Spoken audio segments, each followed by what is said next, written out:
Great. Welcome everyone to our second annual Hackergal Day, and a big welcome to all of our Hackergals logging on remotely, and to, of course, all of our teachers streaming from their classrooms. If you are joining us now, that means you're here for our live panel discussion. My name is Jennifer, and I am the Curriculum and Evaluation Manager at Hackergal, and I am very thrilled to be your host for today's event. As you can see by today's schedule, we have lots of fun things planned for you, and a wonderful lineup of women in tech that will be sharing insights you just won't want to miss. Outside of our incredible panelists who will be introduced shortly, I'm joined by Evelyn and Jessica, representatives from our 2021-22 Ambassador Program, who will be moderating our panel and audience questions. Girls, please wave to the camera. Thank you. In just a moment, Jessica is going to take the stage again to share today's panel theme, and then Evelyn will introduce us to our talented lineup of panelists.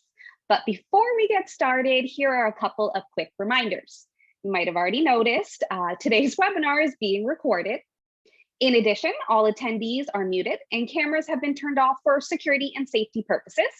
The chat, however, is enabled and will be for positive and supportive messages only. Remember, we're here to encourage one another and our amazing speakers, but please don't share any personal information.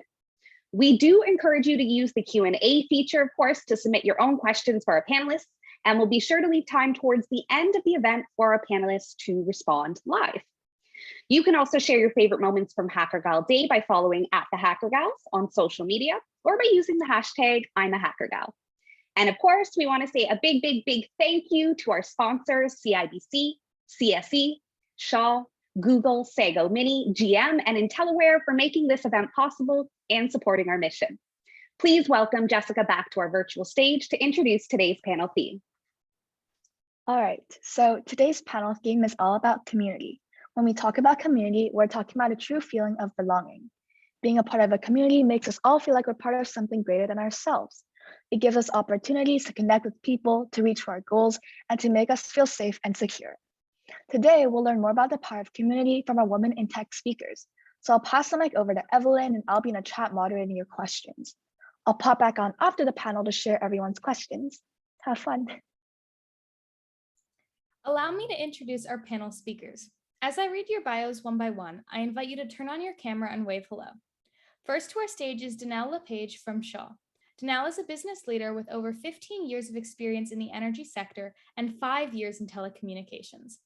As Director of Analytics and Insights at Shaw, she is leading a team of data analysts and specialists as they develop an end-to-end business intelligence platform that will provide automated self-serve reporting, centralized analytics and insights to Shaw's technical operations.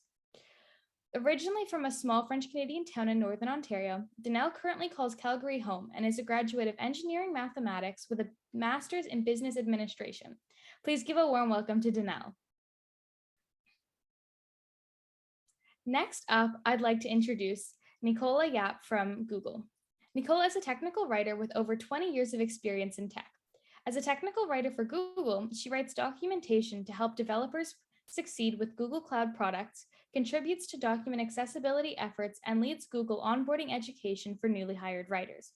Nicola has previously held roles at IBM and Nortel Networks, and when she's not working, she enjoys dabbling in movement, whether that be belly dance, pool noodle battles with her kid, or her latest exploration, learning tap dance. Let's give a virtual applause for Nicola. Rounding out our incredible group of panelists, please welcome Hao Lin from CIBC. Hao is a senior data scientist in the enterprise innovation team at CIBC, leveraging machine learning and natural language processing technologies within the bank. Before joining CIBC, Hao got her PhD in computer science in China and had been doing research on bioinformatics at the University of Waterloo.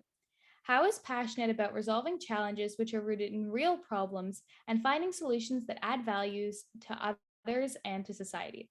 Welcome, Hao. We are so grateful to have you here with us today. I'm just going to give a moment for people in the chat to say hello, and then we will move on. So now I'm going to begin with the instructions for our next game. So, well, Hacker Gals, it's time to begin. To kick off this panel event, we'll be starting with a game of this or that to learn more about our guests of honor. Here's how it works. I'll ask a question, and then all panelists are invited to write their answer on a piece of paper. Participants, you're also invited to put your answers in the chat. After a few short moments, I'll then ask all of our panelists to reveal their answers to the audience. Sound good? All right, can I get a thumbs up from our panelists when they're ready to begin? Okay, just waiting if Nicole is ready because I cannot see her camera. Okay, great, let's get started. So to begin, question 1, when approaching a situation or problem, do you test the water or jump right in? Panelists, write down your answers on a piece of paper. DJ, play the music while the panelists record their thoughts.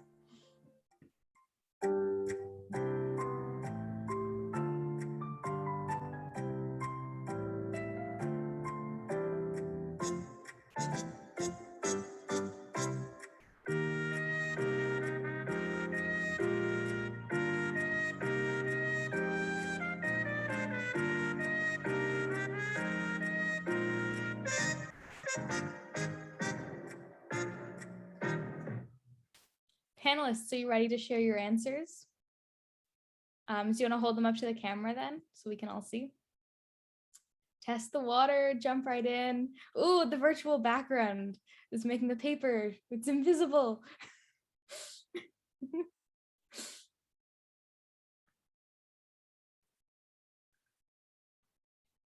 So what I'm hearing from the chat is there's quite a few test the waters that I've seen.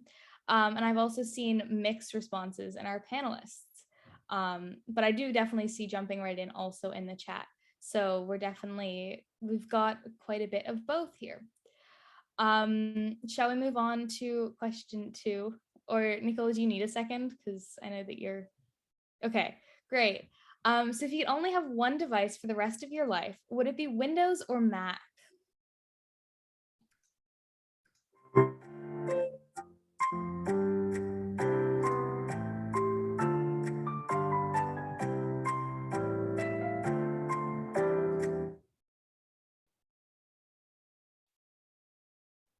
Panelists, are we ready? Mac. Windows. Yeah, there were a lot of Macs in the chat as well, but then I saw a couple of Windows. And I mean, I personally agree, I'm also a Windows person. So, but yeah, there's a lot of Mac representation here. So for question 3, on the average day, would you consider yourself to be an early bird or a night owl?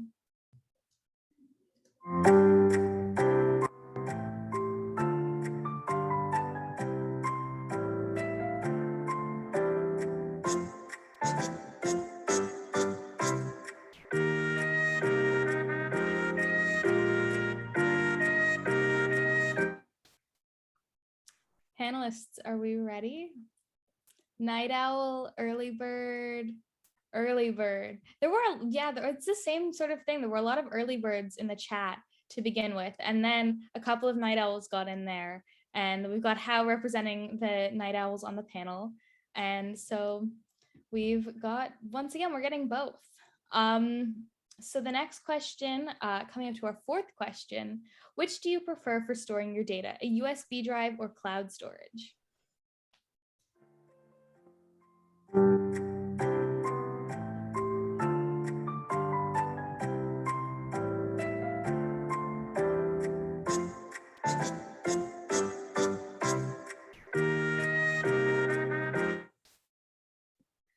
Panelists, are we ready? Cloud, USB.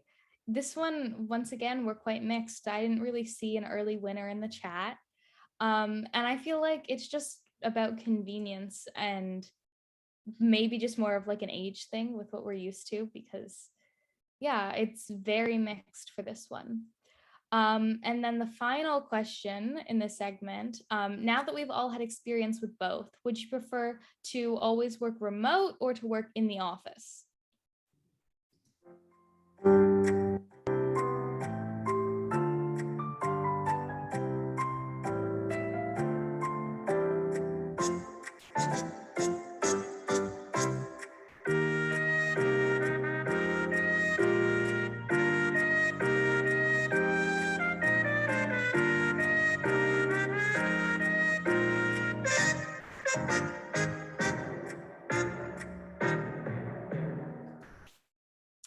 panelists, are we ready? Can we see your answers?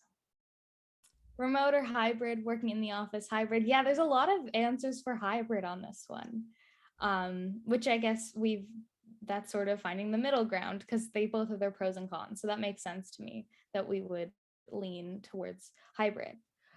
So thanks so much for participating in our icebreaker, and I'm so excited to learn more about all of you. It is time to moderate this amazing lineup of speakers for our Women in Tech panel today. And remember, audience, if you have questions you'd like for our panelists to answer, please write them in the Q&A feature at the bottom of your screens. We'll be sure to answer some of these questions shortly. So now we're going to move on to the panel questions. My first question is for Nicola. What exactly does it mean to be a technical writer? Can you tell us about an exciting project that you worked on and the collaboration it required? Hi, everybody. So yeah, what I'm actually going to do is share my screen because it's going to be easier to explain. I'm not sure how many of you have actually heard about technical writing, but when a lot of people ask me about it, the very short answer is that I write documentation, it's the equivalent of online help or manuals. So what most people will think of is something like, just a minute, sorry, I showed the wrong thing. Let's try that again. People will think of something like this. And so people then run under the assumption that all I do is write and that it is quite boring. And it's actually quite far from the truth because writing is actually a very small piece of what I do. I actually work with a lot of different people. So you can see that at the top right of the screen here. Everybody from engineers and marketing and support to program managers who get the requirements for what we're going to put in our products, to legal. And a lot of time spent researching and testing the product and finding out about how people use our products. And then once I've gotten all that information and really planned and designed and provided input into the designs that we're doing, then I take that information and actually write. So a lot of what I do actually combines skills that come from teaching and writing and problem solving and collaboration. So there's a lot of really interesting things that I get to do in my job. So I get to use these to solve complex problems. So a lot of you might have heard about the Swiss cheese model when it comes to COVID transmission, where something like just wearing a mask or just using a vaccine or just putting out some government laws, those all help, but they're not perfect. But the more of these that you use, the more that you are protected from virus transmission.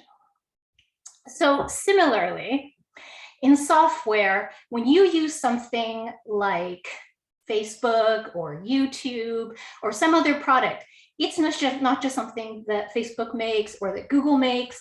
It's actually software that multiple teams make together that sits on top of software that other people make, that sits on top of other software, that sits on top of other software. And one of the big things that has been happening more recently is instead of trying to hack your systems as people who use something like YouTube, hackers are actually trying to go after the people and the companies that make the software. And there are all kinds of ways that you can attack a system that makes software because it's made up of these multiple pieces. So the job I have right now is not only working with the people on my team, but working with people on multiple teams to really look at that whole build system and figure out how to explain to people that this is a really big problem. And these are the various ways, the various slices of Swiss cheese that you can put together to help make your software some more secure so that when you deliver it to your customers, you are able to keep yourself and your customers more protected. So I find that kind of really complex problem solving and figuring out how to explain this complex stuff to people who are using my products, in my case, software developers, a really, really interesting and fun job. Thank you for that. I think that the Swiss cheese analogy was really clear. So moving over to you, Danelle, what does the average day look like for Director of Analytics and Insights? What kind of data does a telecommunications company like Shaw find value in? Well, hello, girls. I guess I just want to start off by saying I'm super excited to be here with all of you today and want to applaud each one of you to just, have taken this time to just meet some women in tech and to learn more about this cool and awesome Hackergal community. So my I guess average day, it's easier for me to maybe explain this in terms of what my team is all about and really why we exist at Shaw. So I lead a team that works with data. And I basically have, as it was described in my bio, I have a large group of data analysts that work in my team, as well as a group that's more focused on data governance. And we essentially support a large group of departments at Shaw. And these are the departments that are what we call technical operations. And just to explain that a bit more to you, they're basically the groups that ensure that, when you're connected to YouTube, Netflix, or on this call right now, that your connectivity is working. And, so they're constantly monitoring how the service to our customers is going. They're there to fix the problems when the problems arise.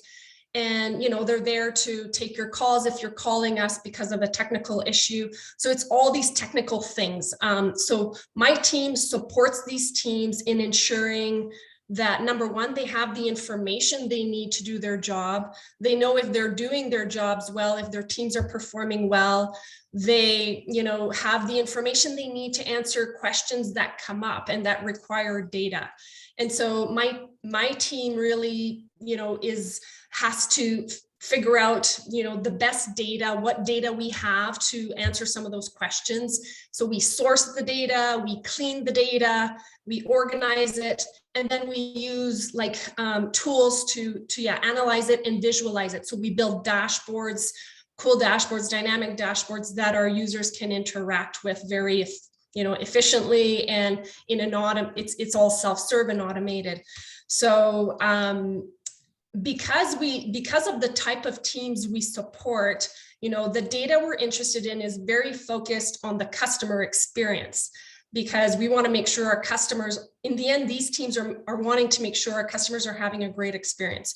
So we look at data like everything from, customer survey data. So, if we're surveying our customers after an interaction, wanting to know how their experience is, we get data from that. We get data from our call centers. So, how many calls are we getting every day? How fast are we answering those calls?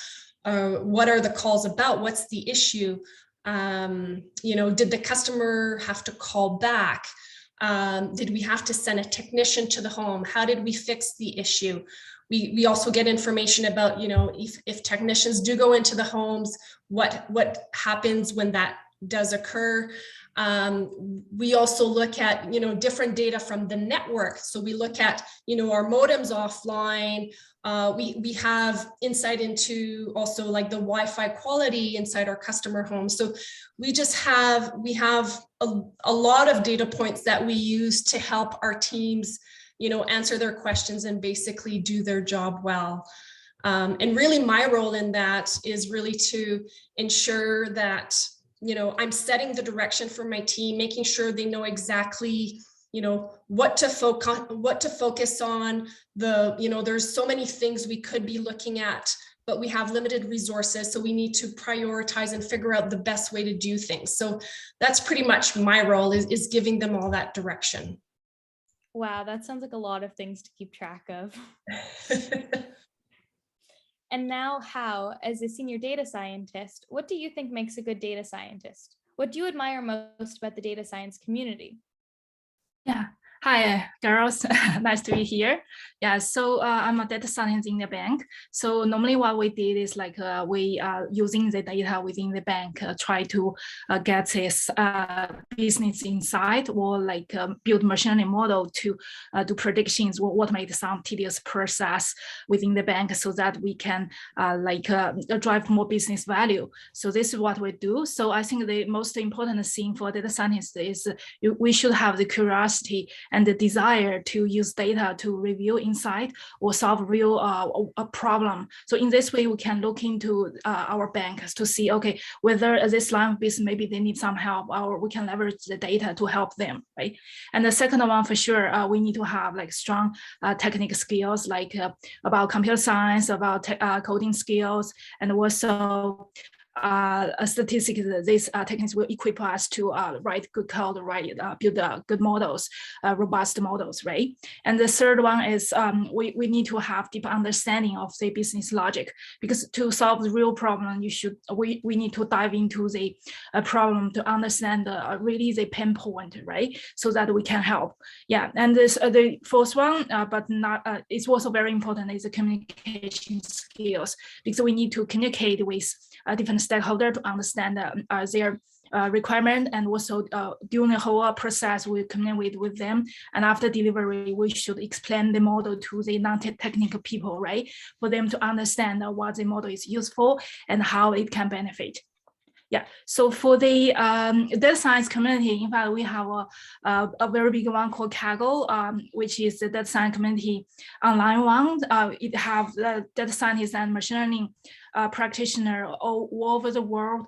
They have like a real world problem posted on the community, and everybody can post their solutions, and everybody can ask a question. So the best thing about that is like the new learner can learn from them, from sample code, and ask questions. And for more like expert user, they can like join the competition and also contribute to the community about their knowledge. And also, if we want to learn some new area, because data science and machine learning is developing so fast, right? There's always new things to learn, so we can get from that community too.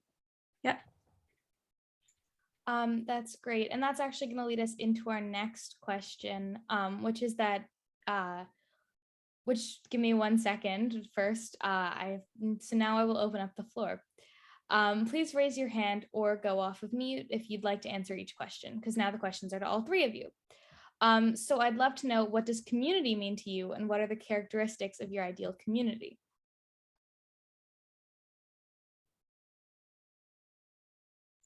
Hao, I saw your hand first. Yeah, so the community in fact means like support and belongings to me. So we can also always get what we need from the community, right? And we can learn from them. We can find the people similar to us and doing similar thing, and we can learn from them. And the ideal community for me, it should be an ecosystem. So everybody can learn within it, can grow within, and then contribute back to the society, to the community, so that it can like form more like ecosystem, and it can continue growing. Yeah. Danelle? Sure. So, I mean, I echo a lot of what Hao just mentioned. And for me, community specifically, what's ideal for me, I really value very, very strong connections. So I actually prefer smaller communities. I find they're a bit of a safer place. And I also believe like a community should really be, you know, a place, you know, it should be connections that really uplift you and really, you know, help you be a better person. Nicola, do you want to build off of that? So for me, I guess just going right to the characteristics that I think are important, support and trust are really big. You know, you often go out in the world and you might have to only show a part of yourself when you're at work or you're at school. But as a part of a community, you're a part of a group of people where you have some common goals and some common interests, and you're able to have that trust and support that you can be much more of your whole self. Yeah, I definitely agree. If we can move on to another question now, unless anyone wants to build off of any answers after them. So as a woman in tech, how has being part of a community helped or hindered your career? I can maybe start that one off. So I would say, I'll answer it in terms of like periods of my life when I didn't have a community and how that impacted me. So when I first went off to university after high school, I decided to pursue engineering. I had a role model in my family. My aunt was an engineer. It wasn't a common, career path for women at that time, or for girls. But I decided, I was really good in math and sciences, and that seemed like a really good path for me. But, I had gone to I'd lived in this very small community my whole life, knew everyone, and then I went to Queen's University in Kingston, went to a place where I knew nobody, had, really had no connections there. And, I was also speaking a different language. I was surrounded in the program, it was mainly boys. And I was extremely intimidated, despite the fact that, I had been a really, really top student. I came to this new community, this new town, this university with people that were very different from me. And I really closed up. I really isolated myself. And my whole university experience was a huge struggle. It was very difficult. And I learned a lot from that experience because, I never really wanted to feel that way again. And so since then, I've learned how awesome communities and networks can be. And even if I look at myself today at Shaw has a culture, it has a lot of communities available. We have a community for women at Shaw. But it's just a very supportive environment. And I feel that I have a strong community there. And, I'm thriving in an environment like this. And this is really what's allowing me to just love what I do and really, do it well as well. So just, having had those experiences in my life, I can say that when you have that community and that network, it makes a night and day difference. Thank you so much for opening up about that. How do you want to answer the question? Yeah. So in fact, I benefit from the community a lot too. Previously, I work in academia for many years. And then several years ago, I decided I will transit my career to data science. In fact, and machine learning. In fact, it's a new area to me. So I do a lot of self-learning and also courses from Coursera, for example, and also benefit from the Hackergal community too. And also I joined a program called Inside Data Science. In fact, it's a data science scientist community. So where they will help the people in academia to transit their skills into the industry skills. It does help me a lot and help me land my first job. And then after that, I also joined the community and begin to help coaching the other PhDs in academia to let them know how to be a data scientist in an industry. So it's really, I think this program, everybody after even they get their job, they're still in maintaining the community and help others and also answer questions and grow together. This is very nice. And also in CIBC, we do have a community for women network too. So it will contain our women leaders and also even our employees and co-op students, girls. And then we have program monthly to show some work the women in the bank do, and also have some mentor and mentee program, to help the different person to grow. So I think it is really good support for us. Yeah. Yeah, I'm sure we've all had people that have made a really big impact in our lives and getting where we need to go. Nicola? So I'm going to come at this from a different angle. So I identify with a wide variety of communities. I was born in Jamaica, but I grew up here, but I present as Asian. And so there are a lot of ways about who I am where people will look at some characteristic of what I am and make some judgment about who I am or what I'm capable of. Oh, you're just a writer, you don't have technical skills, even though I've been in this industry over 20 years and have some scripting and programming background. I'm legally blind, so people assume, oh, you're not able to do a lot of things, but I'm a really independent person. So In a way, having an identity that's so fixed that there are stereotypes around what those communities are can be hindering.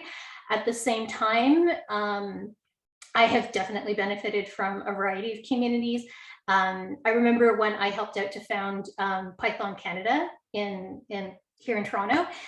We started at the first conference here in 2012, and I was looking for a channel to really put some positive energy into something, because I was having a really hard year personally and at work. And again, like I wasn't a Python programmer, but I have colleagues and my partner is one. And I got the opportunity to join the board that formed the conference, and nobody ever questioned my credentials. The community is extremely open to people who just want to learn programming. We were very intentional about making sure that we had female speakers, a female keynote. And so really going out of your way to make sure you have a code of conduct, to make sure that you are being inclusive, making sure that you are recognizing and supporting the diversity of everybody in the community, because not everybody is the same. And that's part of the richness of a community, is that you have these shared goals and you're there to support each other. Yeah, I definitely agree with that. So some of the things that Hao said was then making me think, and so that's sort of guiding me on to the next question I'd like to ask, which is, what advice would you give to girls on building their own networks and communities?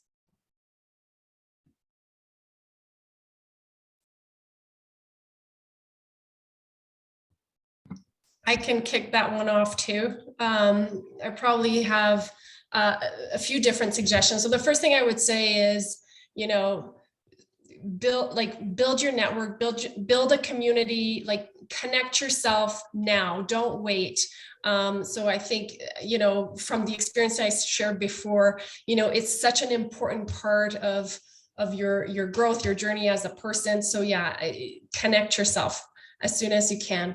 Secondly, I would say, when you're engaging with a community or a network, it's not just about being connected and leaving it at that. The power of that community is really about, it's going to be as powerful as what you put into it. So you have to engage, you have to be supportive. So if someone in the community in your network needs help, be there to support them. And that will come back to you in one way, shape, or form at some point in the future. So leverage those opportunities, nourish your connections.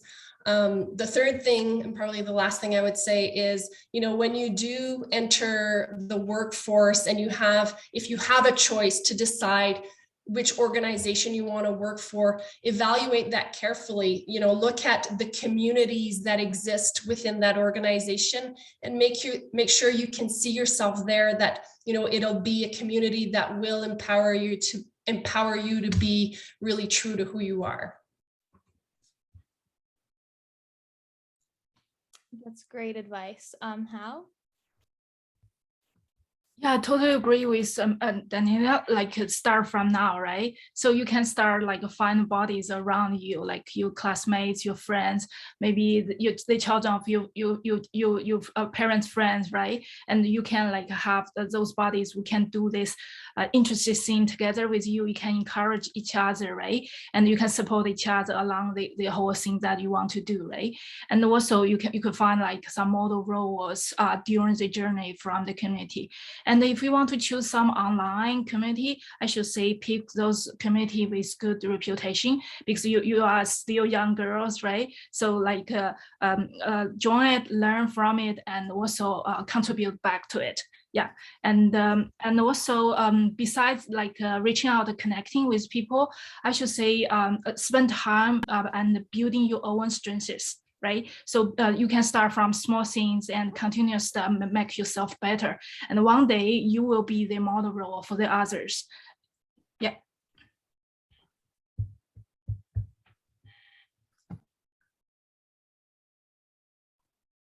I'm still muted. This is very, very pandemic-esque.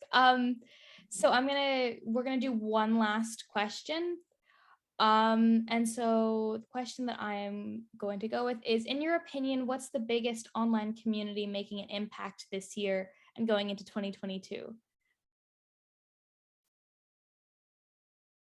I really struggle with this one, but I wouldn't even say it's a specific community. I really look at having to pivot to virtual and adopt a lot of these online communication tools as a big change in sort of our day-to-day lives and in school and in work. And some of us may have used it occasionally, but having to deal with it on a day-to-day basis is a really big change. Having businesses have to go online for the first time. That sort of movement overall has been big. And now that we've all lived this way, it's never going to go back to exactly the way it was. So I really see that as a continuing thing, and having these kinds of tools evolve so that we can communicate more effectively and with less video fatigue.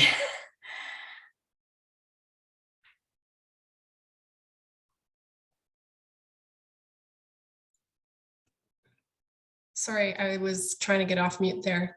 I was struggling with this idea as well, because I feel that I don't know which online community is having the biggest impact, but what I've seen is like we have so many platforms today that are enabling communities that, you know, it would have never been possible before. I mean, what Facebook, TikTok, YouTube, you know, like all these online platforms are just like, there's communities everywhere. Like even when I think about, you know, I moved to a new like physical community in Calgary a year ago, and you know, there's a community for that on Facebook, and like that's just transformed, so like just that has transformed so many things. And now there's communities, you know, for in-home fitness.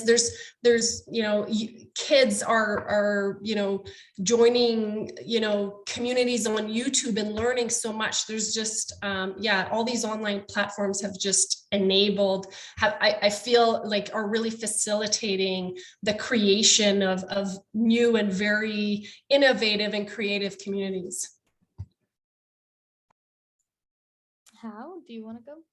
Yeah, I also struggle. So I think there should not be just one big one, right? So because for different field, they will have their famous one, right? So like for me, like Coursera for sure is the biggest online platform. You can learn anything from there that you want. Those courses provided from the top university, right? If you want to learn something new, go there.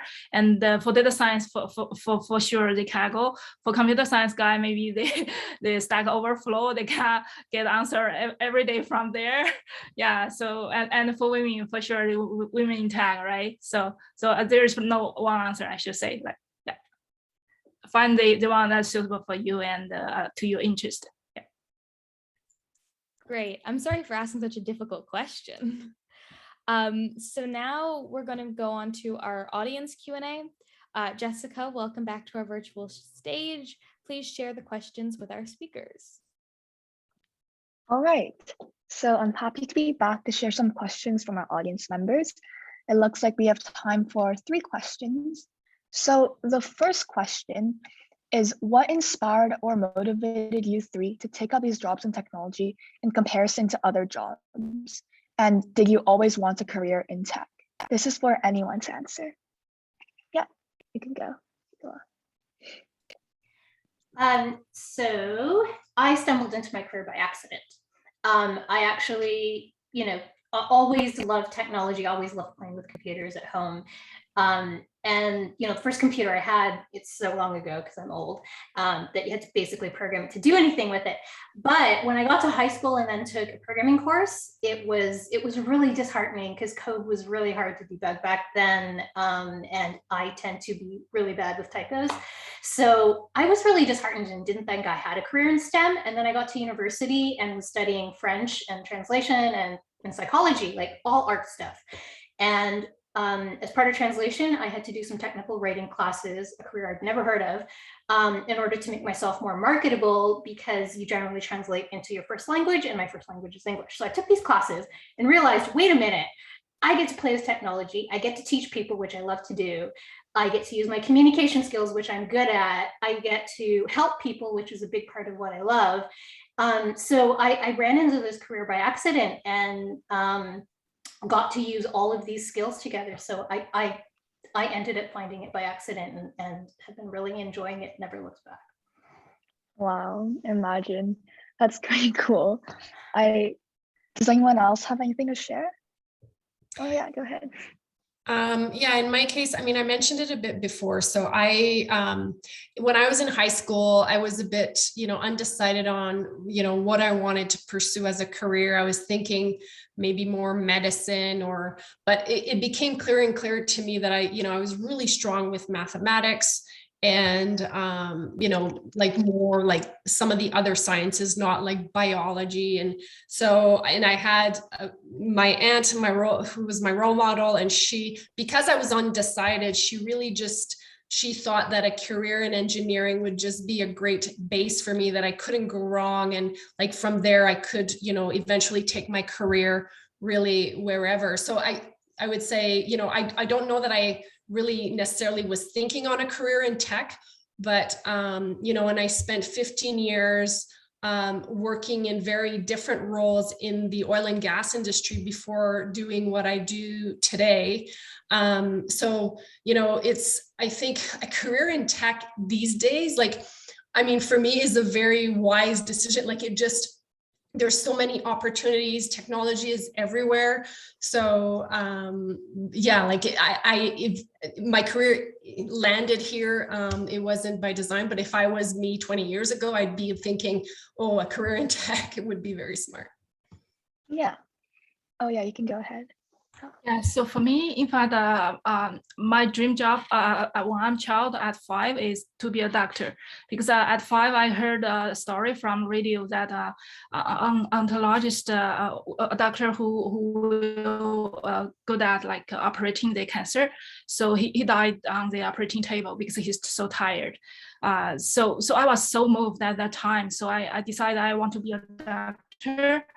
For the whole my from 5 years to before I joined the university. So but then in my last year in high school, I found I'm afraid of blood, like a body.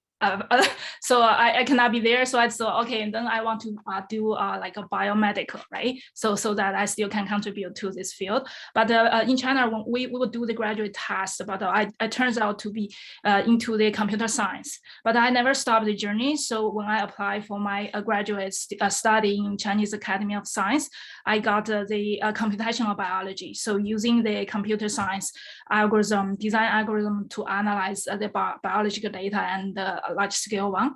So I think I'm quite targeted people. And then during I research in bioinformatics, right? I do analyze large scale DNA sequencing or protein data. And then I do antibody sequencing, so which will contribute to the drug design. So I really reached my goal, I should say. But then several years when the machine learning pops up, I really into it. So I think, okay, this is going to make our life more easier, right? So this is another layer of value I can add to the society. So I decide to transit my career to machine learning and data science. So this is where I landed. So I should say have something in mind, but always you can adapt yourself, right? To sometimes your goal maybe change, right? So it's not say now maybe you don't want to do a tech work, but later maybe something triggered you, you will be interested, right? So just go ahead, just follow your heart. Yeah, I totally agree. It's actually super interesting. I think that goes to show you don't have to have your whole life figured out. Eventually you'll just find your calling. That's really cool. Thank you guys for your answers. All right, the next question is for Hao. Anonymous asks, I love data, but I suck in math. Do I need to be good at math to be a data scientist? And also, what are some of your favorite courses to take on Coursera? I'm actually doing some courses on Coursera right now, so I'm curious as well. Yeah. So I think math is important for data scientist. So, but you said you currently stuck in math. So, but you don't need to be always stuck, right? So you have the growth math. So math is you get a fundamental and you learn and you will be good at it. So don't limit yourself. Said, okay, I'm not good at math. No, no, don't do that. If you do that, you cannot grow, but always have the growth mindset. But I do think math is an important skills which data scientists will use, because you want to get the logic between those data, right? You want to find then you need the statistics to confident, right? So you need the data and math to support it. And also even computer science, it's supported by math too, like you have rigid math behind it. So work on that. Accept the challenge and grow on that part. Yeah, and the best course on Hackergal I like most is the machine learning provided by Andrew Ng. So he's a very famous professor in Stanford, and he's the founder of the Coursera. So his course is very easy to understanding, and it introduce the machine learning concept to you guys, and also with a good like a math explanation behind it. Yeah, this is a good one to recommend. Yeah, and also he has another course called AI for Everyone.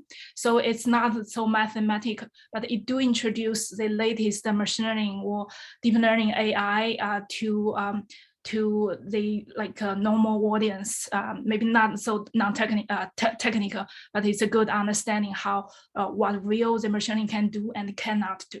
Yeah. Whoa. Yeah, I like that piece of advice you gave first. And actually, I'm taking that machine learning course right now. And it's really, really good. So yeah, I definitely recommend to anyone. And I'll check out the other one too. Does anyone want to add on to that question or? No? Okay, that's fine. All right, there's another question from the audience, and it's how has your job, your role like shifted since COVID-19 started? Like, how has it changed for you? Anyone can answer. This has been interesting for me because even though, you know, I work with a lot of the same tools that I've always worked with at Google and even at some of my other jobs for collaborating remotely, what has changed is because everybody has been at home. It's created a bit of an equal playing field because I work with, most of the people I work with are actually in the US, and many of them are on the West Coast. And they'd all get together in a meeting room, and they'd sometimes forget that I'm over here.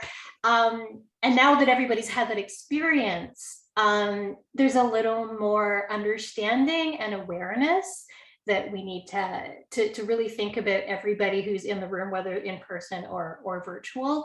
So I think that has been an interesting change. And I've had opportunities to do things like teach my colleagues, teach externally, do interviews that the focus was previously in person only. And again, over here in Toronto and not where a lot of those opportunities were, I've had the chance to do a lot more of that stuff now. So it's in some ways been positive in a lot of ways. That's cool. Does anyone else want to add on to that? Sure, I'll add on to that too. So for me, the pandemic has been a really interesting and positive experience, actually. When the pandemic started, I was actually in a bit of a different role, and so not focused on data and analytics, but data was certainly a component.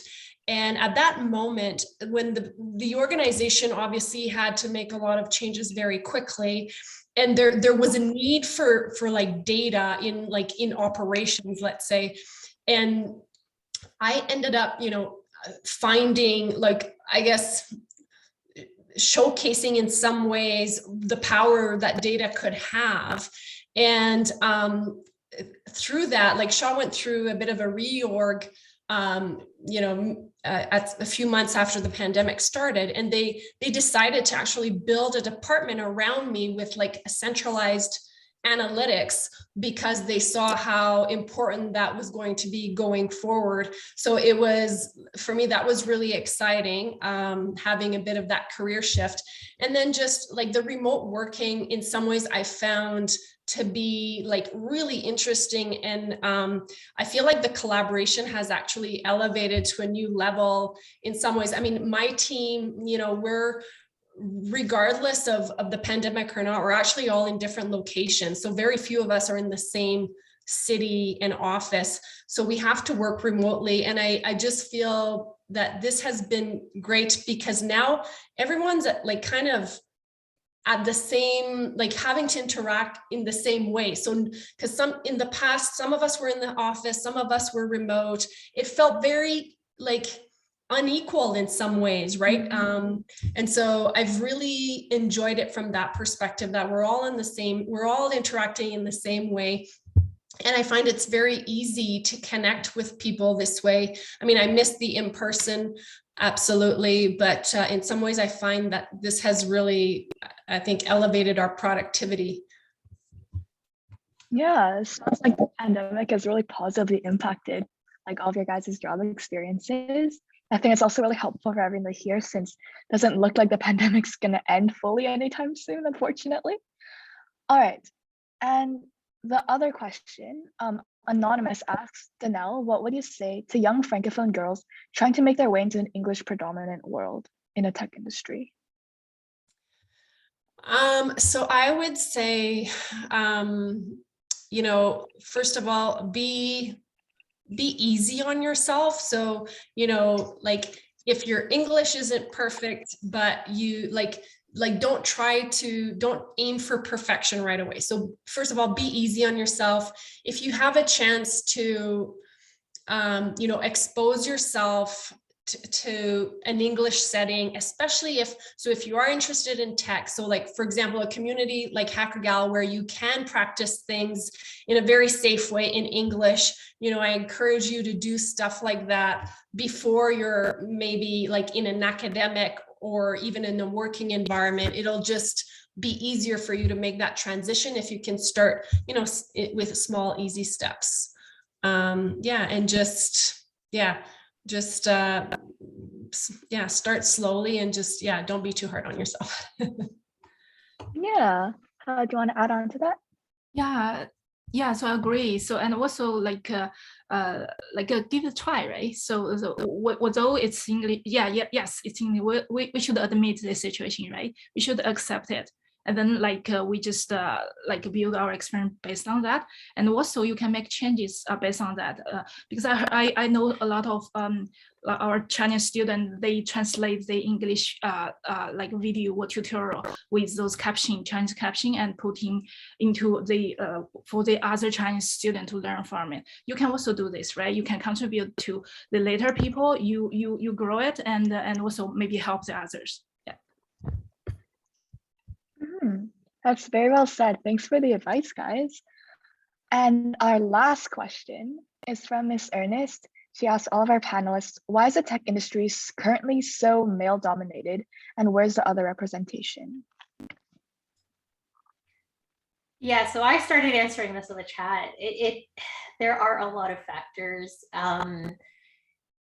So I think I probably divided into two categories. One is that there is the way that we portray careers, and and the messaging that goes out to girls and women. We don't have good representation in how we present tech careers. We don't have. We also put out a lot of messaging still that, you know, girls should focus on how they look, and girls should focus on careers that are not tech. So we have to fix some of that. But the other thing is just access. So, you know, if there aren't a lot of women in tech right now, then a lot of times people get jobs through their network and through references. And so if most of those people are men, they probably know a lot of men. So part of it is the networking, and that's why networking is so important. And then, you know, similarly with promotion, you know, you look around and who do you know best? How many women are in that group? If a woman goes on maternity leave, what happens to her opportunities? So there are just lots of things. And in some cases, it's just even like microaggressions that happen in the workplace, and women become dissuaded from continuing to work in that environment because there's a culture there that isn't supportive. So again, one of the things you need to look for if you're starting with a project or something is a code of conduct, to ask questions about the environment, to look for signals like support groups. So for example, at Google, we have groups for people who are, you know, we have women's groups, and we have groups for Muslims and Asians and people who are queer, and a whole range of people who we have these micro communities within our company to really help us support each other and provide our own little networks within the company so that we can provide even mentoring among ourselves to help each other in our careers. Yeah. Does anyone else have anything to add on to that? All right, that's fine. I agree. Like sometimes, even at school, like it's just like some unconscious biases that people have about girls in tech. Unfortunately, that's just how it is right now, but that's changing, hopefully. There are changes. Yeah, sorry, just quickly. Oh yeah. Yeah, so just quickly, there are things that have been done more recently to show that if you do things, if you look at your process in a real equitable way, that they can make a difference. So if you take, for example, names off resumes, if you do music auditions and you make sure that people remove their shoes so you can't hear the high-heeled shoes when the person comes in, like there have been studies around those kinds of things that show when you take those markers away, that the unconscious bias starts to go away. And we just need to work on like not needing to do that in order to show that people are competent, regardless of what their shoes sound like on the floor, right? That's interesting. I've never heard of that. All right. And that looks like it's all our questions for today. So thanks, panelists, for your thoughtful and inspiring answers. You can now go on mute and turn off your cameras. And you feel free to participate in a chat if you see any more questions that we didn't get a chance to answer live. And I'll pass the mic back. Thanks, everyone. Wow, can you believe it? We have reached the end of our live panel event. And can I just say a big round of applause for all our moderators and incredible panelists, Danelle, Nicola, and Hal. Appreciation is also going out to Evelyn and Jessica, our ambassador moderators for today's event. As a heads up, I saw a lot of questions in the chat around what's coming up next. There's still 2 mega fun events left in Hackergal Day that you just won't want to miss. So let me tell you a little bit about it. Coming up in a few short hours, we have 3 exciting webinars for you to choose from, kicking off at 4 p.m. Eastern time zone. So this is your chance to try something new like coding or even graphic design with other girls all across the country. And then later tonight at 7 p.m. Eastern, I will be back on the virtual stage to co-host our live games night and closing party. Not only will we be having an incredible time filled with a variety of interactive and fun games, we're also going to do our live raffle to win an Android tablet. And guess what? To win the prize, all you have to do is attend. So just show up. And not to worry if you're not sure how to join, our chat cheerleader, Christy, is now going to put the Zoom links into our chat for our next event. And finally, I want to close out our panel event by giving a massive Hackergal thank you to all of our sponsors for making Hackergal Day possible. CIBC, CSE, Shaw, Google, Sago Mini, GM, IntelliWare. We are so grateful for your support. That's all from me. Happy Hackergal